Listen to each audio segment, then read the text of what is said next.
Hi everyone, my name is Julie. This is Keep Calm with Books and Coffee. I talk about books on this channel, mainly books about magic, and today we're going to be talking about my July TBR.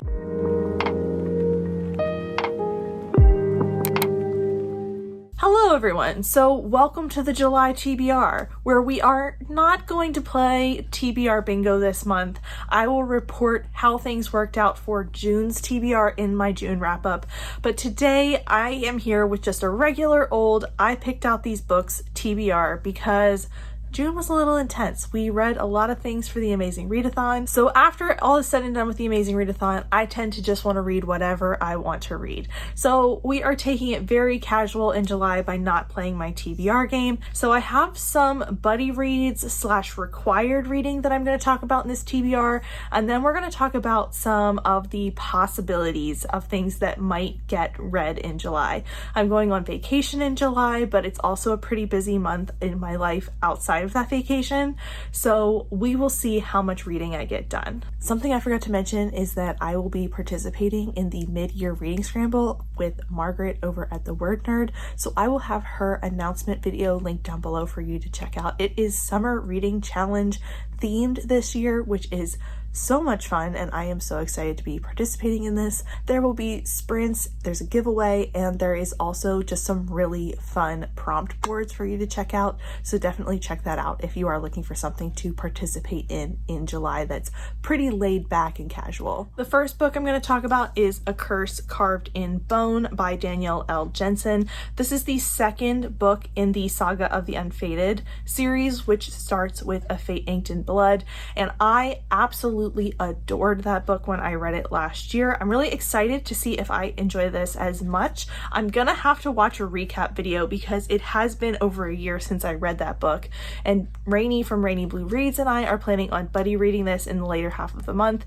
In the first book, we are following Freya, who is in a bit of a dicey situation. She is hiding a power that she has been told to hide by her family, but that power gets revealed and she is married off to the head of this clan, and he is trying to unite all the clans and rule over all of their kingdom, and he thinks she is the key to this because he saw her in a prophecy, or someone saw her in a prophecy. She starts to have some interest in the king's son because they are more alike in age than her and the king.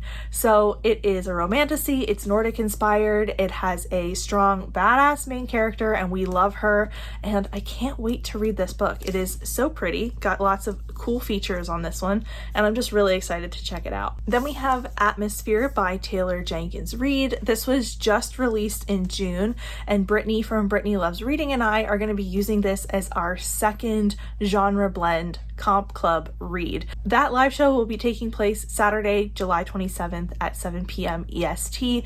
If you're interested in seeing us talk about how well Taylor Jenkins Reid's blended historical fiction and romance. In this, we're following Joan, who is an applicant who is selected amongst thousands to become one of the first women to go into space in NASA's latest program, and I believe there is a romance along the way. The synopsis is a little vague on what is happening. We get a lot of description about Joan and how she gets into the program, but not much other than that. And I'm happy to go into this a little blind because I love to see Taylor Jenkins Reid work. So I'm really excited for this. If you are interested in joining us for the live show and reading this and seeing what we have to think of it, I will have links to our announcement down below where we put the posts in, as well as a Discord link for B&K Book Club where we have a spot to discuss as we go along. So it's not exactly a buddy read like the first book, but it is something that is required reading for this month and one I am super excited for because I have loved both books I have read from Read before. Then we have the Rushworth family plot, and this is the fourth book in the Miss Tinley and Mr. Darcy series by Claudia Gray. This is a retelling slash reimagining slash continuation mystery series based in the Jane Austen world. We see Jane Austen characters after the course of their books in different situations where they have mysteries, and the Tinley's daughter and the Darcy's son end up working together in order to solve these mysteries and develop a very interesting partnership along the way. I have loved seeing their partnership and their feelings for each other blossom and grow over the course of these 4 books, as well as each one of the mysteries being original and interesting, as well as tied so well to the Jane Austen novels, and seeing how Claudia Gray has imagined our characters continuing on their lives. It has been a masterful series, a very fun series, and I'm going to be buddy reading this with Leandra from Leandra the TBR Zero. This is the 3rd book we are reading together in this series, and it has been so much fun, as well as just this series has been fantastic and continuing to improve over time. So I'm really excited to see where we go from here. My local indie bookstore is doing a book club around of Monsters and Mainframes by Barbara Truelove, which I picked up when I was there recently. You'll see this in a book haul soon, but I picked it up because their book club is happening the first full week of July, I believe. So I did want to put this on the TBR in hopes that I will get a chance to read it in time for book club and go, because I haven't gone in a while and I do enjoy going when I get the chance. In this, we are following a transport ship named Demeter, and she has accidentally let a vampire on board in a position of power, and he is killing all of her passengers, which makes Demeter very vulnerable because it looks like she isn't delivering her passengers safely. So she enlists the help of, I believe, a werewolf and an engineer in order to try and get this vampire off of her spaceship and protect her passengers. It sounds really fascinating. I have loved this cover since I saw it the first time, and I'm really excited to read this and get the chance to discuss it with book club. Hopefully I will get to this in time. No promises, because life gets in the way, but I have about 10 days to read this, I think. So I'm hoping that I will get to this before book club. So I believe those are all of my required reads for the month of July. If I have missed something, if I've talked to you about a different read, please let me know, because I have forgotten about it. So the first one up, the one that I want to continue a series reread right now, is Blood Witch by Susan Dennard. I'm really hoping to finish Sight Witch by the end of June. If not, that will also go in here. But this is the 4th, technically. Sight Witch is a novella in between books 2 and 3, so 3rd full-length installment in the Truth Witch saga by Susan Dennard, and I absolutely loved this book the first time I read it, but it's been years since I've done so I really need to reread this in order to jump into the next book. And then there is the finale coming out in the fall, so I want to continue my reread of this series, in which we're following a bunch of different characters, but we start out by following Safi and Assault, who are thread sisters, which means they are very close. They are not blood related, but they are found family in the best way. The 2 of them have been caught in a trap, essentially, and they end up splitting up, and Safi has to continue to hide her magic, which is truth witchery, which means she can tell truth from lie with her magic. It's a very valuable and rare skill, and she has been hiding this in order to not get pulled into different schemes. And then Assault is a thread witch, which means she can see the threads of connection between people, and she has her own journey as well.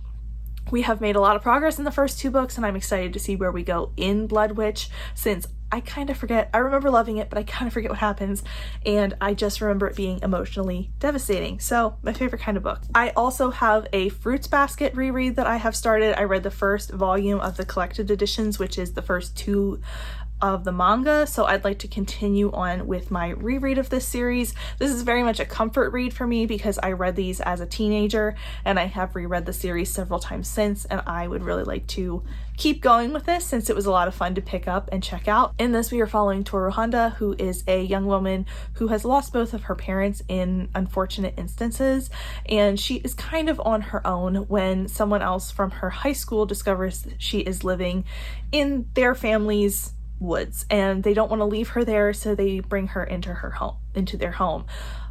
what ends up happening is that Toru figures out that the Shomas have a secret that if they are hugged by a member of the opposite sex, they turn into a member of the Zodiac. And this is a very dangerous secret for her to know, but she promises to keep it, and then chaos ensues. It's a very classic, well-known manga, and I have been dying to reread it for a little while now. One of my greatest goals of this month is to finish my Kate Daniels reread by finishing up Magic Binds and Magic Triumphs.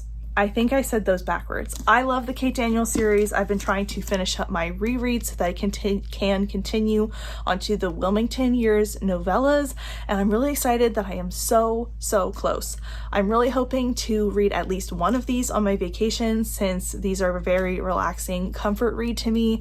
Even though there is a lot of violence and danger and emotional upheaval, I would just really like to get close to finishing, if not completely finish, my reread of this series, since I have been picking up on so much more on reread and re-listen that I just don't remember catching before. So it has been a lot of fun, and I'm really hoping to read both of these in July. I'd also like to pick up Of Mask and Mirrors by M.A. Carrick this month. Danny from Danny Dabbles has been doing a deep dive into this series, and I am really anxious to watch that video. I really love her deep dives into different books and seeing her analysis, and this series has piqued my interest for a little while, so I've been meaning to pick it up, and this seems like the best opportunity. She already put out her Of Mask and Mirrors videos, so I would like to catch up in order to continue on with the series with the rest of the people that I know are kind of reading this in tandem with her videos.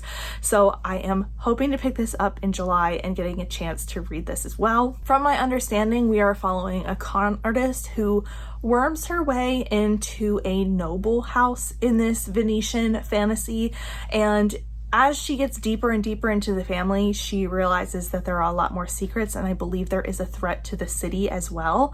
I'm not 100% sure on the description of this one, since I've always been intrigued, but because I've always been intrigued, I have gotten more and more distance from the time I read the description, so I really need to pick this up, and I'm really excited to. I'd also like to read Her Country by Marissa Moss as well. This is the Hell Women of Country Music Busted Up the Old Boys Club. This is a nonfiction that I have been meaning to pick up forever, and I do like to take a nonfiction book to read at the beach, so I'm hoping that this year this will be the one I take along. I also have one about Cuba, and I also have one about something else that could be possibilities, but I'm kind of leaning towards this one because it would be fun to listen to on the beach, and I've started this a couple of times and I'm really intrigued by the topic. Then I'm also putting Rules of Redemption by T.A. White on here.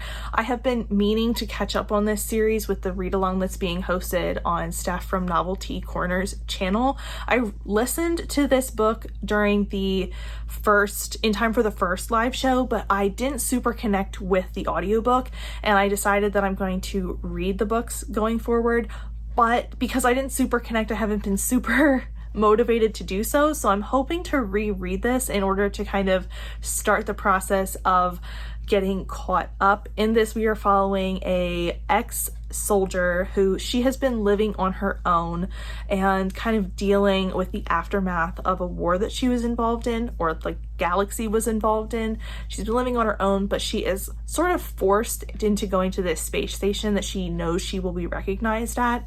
And while she's there, it's identified that she is in fact not human. She is a part of another alien race, and this alien race claims her and wants to take her to their home planet.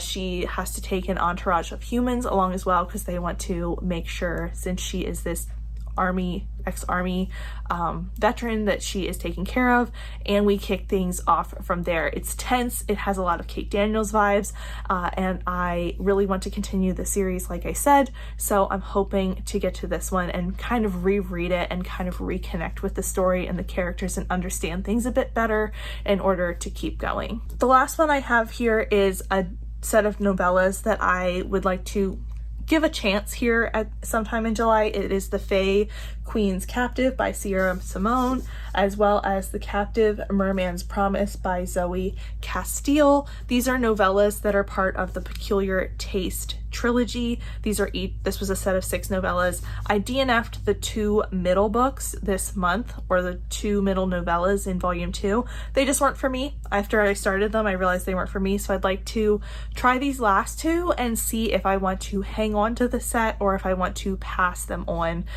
to someone who's going to love them more than I did. So that's kind of where I'm at with this one, and we'll see if I get to these or not. I kind of always end up pushing these off a little bit longer than I should, but since I didn't love the first 2 or the 3rd and 4th stories in this set, I don't want to hold on to this too much longer and kind of put it off. Then, as I always used to do, here's a bunch of things that I have either out from the library or I have holds for at the library right now that may or may not come in. I may push off, or I might take advantage of in the month of July, so you might see some of these as well. I haven't put these up in a while since we have been doing the TBR bingo game so much, but these are all possibilities, things that are floating around as well. But that is it for my TBR for the month of July. I am really excited to read all of these things, or at least try to. We always are a little overambitious, or at least I'm always a little overambitious with my TBR, and July is no exception when I'm going on vacation and I'm thinking I'm going to read all of these things while I'm at the beach, but hopefully I get to at least a few of them. If you have any thoughts or feelings or want to share anything about what I talked about today, please let me know down below. I'd love to chat with you, and if you aren't feeling chatty, go ahead and leave me a lion emoji. I think there's a lion emoji for Curran from the Kate Daniels series, since I'm hoping to finish my reread of that series this month. Thank you so much for watching, and I will see you next time. Bye!